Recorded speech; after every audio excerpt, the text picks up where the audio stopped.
we've gotten rid of our Judases.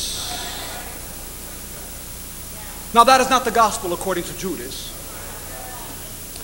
The fact is, whether we accept it or not, we have to look at it from a theological hermeneutic and understand that when Luke records that Jesus prayed all night, then in the morning he went out to choose the 12 as an answer to prayer. I mean, if there's anybody whose prayer is answered, it's got to be Jesus, right?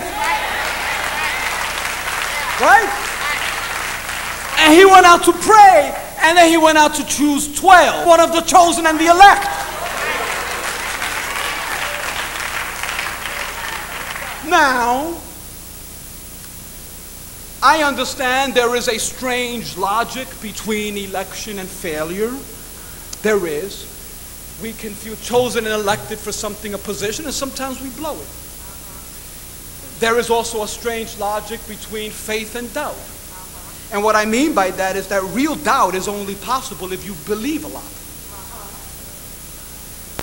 You can only believe a lot, and then when you doubt. Thomas doubted the resurrection of Jesus because in his mind, Jesus did not come through. Jesus died, he did not come through. I doubted this guy's going to be made back to life. After believing in Jesus, he was now injured in his faith, so he doubted. Laurie knows this, and Sister Nixon knows, and those who are therapists. Couples who doubt their spouses is only a result of having believed so much in them. And so when there is injury in a relationship and one of them says, I cannot trust you anymore, I doubt, and where were you? And let me check your cell phone, and what's going on? It's because one time I believed you so much, now I doubt you. So there is a strange logic between faith and doubt. And if that is true, it means there is a strange logic between hope and suicide. The reason why Judas kills himself is not because he didn't have hope. It's because he believed too much. He hoped so much. And when he saw his deep betrayal against the master, he did not know what to do with that. The pain was overwhelming. So he self-atoned. He did not go. The community, the 12 homeboys rejected him. Look what John has done. John redacted him. The community could not heal him. He didn't have any Lexapro. He did not have any Ambien. He did not have any Prozac. There was no psychiatrist. The only place he could go to was the community, and the community buried him. They killed him. They killed him. You cannot speak of the Judas, the betrayer, from the Judas who hoped and believed. From the Judas who was chosen. There was a Judas that was a betrayer, but there was a Judas who was chosen and elected and hoped a whole lot. Because most of us here who are living in guilt and shame and doubt and can't trust, it's only because you did one time. And so this is the Judas that was chosen and elected. It was the Judas rejected by his community. For some of us right now here are committing suicide. Oh, you're not putting a gun to your head. You're not slicing your wrist. But you've depleted yourself of living. You're desperate, searching for love in all the wrong places. Your soul is anguished. And the reason I can explain it is because I've lived it. I don't preach to you something I don't know. I can say it with passion because it's more than here, it's my life. And you begin to kill yourself slowly. It's a slow, gradual suicide. It's our need to feel accepted and loved in spite of our shame that turns us into addicts. Drug addicts like my uncle, sex addicts, addicts who need attention, addicts who can't be alone, like the woman who probably moved in with her boyfriend. And when he can't hide or get high anymore, in a desperate attempt, they find other addictions. All in a desperate effort of the soul trying to give meaning and purpose to this brokenness trying to find a community that can recreate my story, connect me to a psalm that says, blessed art thou, O God, you brought me through. We can't find it. So what do? We reach for the noose.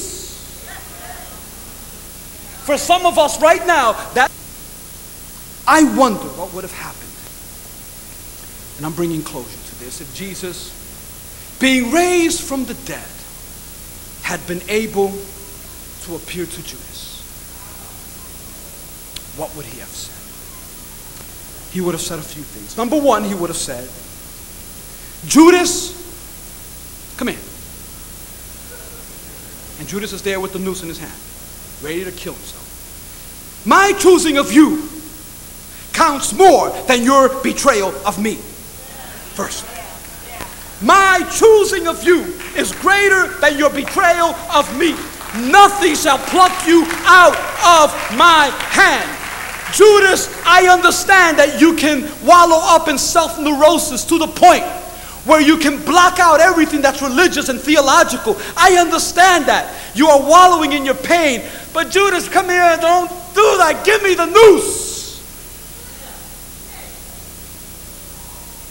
Secondly, he would have said, Judas, your act of betrayal had no significant effect on the outcome of my life. Judas, your act of betrayal had no significant outcome of my life. Judas, you were a historical incident in the drama. The fact is, Judas, I was the lamb that was slain from the foundations of the world. It had nothing to do with you. You were a historical incident. Judas, my destiny was not based on your death, but my brother. Your destiny is based on mine. And two of us are about to die. I've died. I've risen. You need my death a whole lot more than I need yours.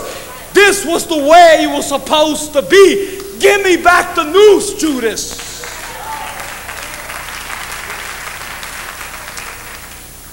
Thirdly, Judas, there isn't anything that is broken that I can't fix. Nothing is broken that I can't fix. Because Judas understands that from the perspective of eschatology, I am he that comes from the future. I know the end from the beginning, and I've stepped out of the eternity and entered into time and space. I know the beginning and the end. I live in destiny, Judas, and now I'm going to give you a little destiny too. Come to me, give me the noose. Your death means nothing. Your biological death does not mean that you're dead. I choose when you die. Now we're getting closer to the gospel according to Judas, that the cross of Jesus and his resurrection makes the noose unnecessary. But I think that the church has preached this kind of a spiritual shuttle type of mentality. You know, we kind of blast off, and either we make it into orbit or we come down and crash, and all the debris is spread out all over the congregation. And we go around taking the body parts like in a terrorist blast. The problem is that we're the ones who set the bomb and blow the people up sometimes. And it's all over the place. And then we bury them in our own hypocrisy and say that's where they're buried. We got 7 of us, but we're clean. The cross makes the noose unnecessary. He probably would say, in the light of the resurrection, Judas, no failure needs to be fatal. In the light of the resurrection, no failure needs to be fatal. Jesus says what we consider to be a failure and a cause for spiritual, emotional, or physical fatality is not what God considers to be a failure. And so, Judas, give me the rope. Give me the rope. Go ahead, put it in Jesus' hands. And if Jesus says to you, oh, you want it? Take it back. Go hang yourself. You know he won't. The Jesus you and I have will never tell us that. The Jesus you and I have says, come here in your brokenness. Come here in your disturbed condition. Come to this community and there will be healing in this place. We fail to understand the gospel of Jesus Christ. I remember when I led my uncle to the Lord many years ago. It was in a small little Pentecostal church in East Harlem called La Iglesia del Nuevo Nacimiento, the Church of the New Birth. That era and I used to go to. It's funny that she's here. And my uncle one time came. He was living with a woman at the time. He would live with different women all the time. Say that, borrow money and say, I'll pay you back, never paid back. You know that. And I remember bringing him to the Lord and believing that he had made a change. He eventually left the church, and he never was fully committed. He once again destroyed the family he had, turned to drugs. And at the time, I used to be in college. And I would call my mother up from time to time. Mommy always would call me every week, still does. Amen. To see how I am doing. She would call me in upstate New York. And I remember that in my heart, I never forgave my uncle. Not only for what he did to me, but there are other things he did to me that I do not even want to talk of.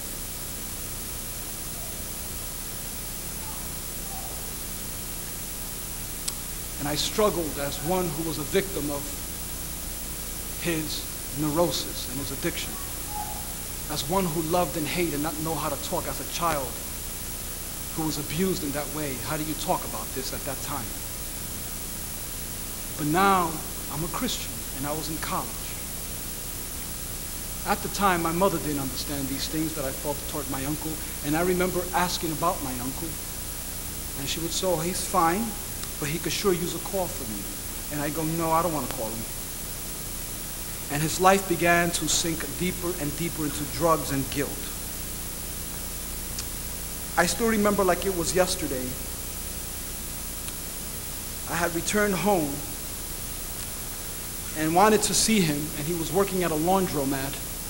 I remember going past the laundromat back in East Harlem where he was working and trying to put his life together, and I did not go in there to say hi to him. The months went by, and I received a call from my mother. I'm not sure it was my mother actually or his sister, my aunt, that my Uncle Ralphie sat in the toilet of his apartment and killed himself.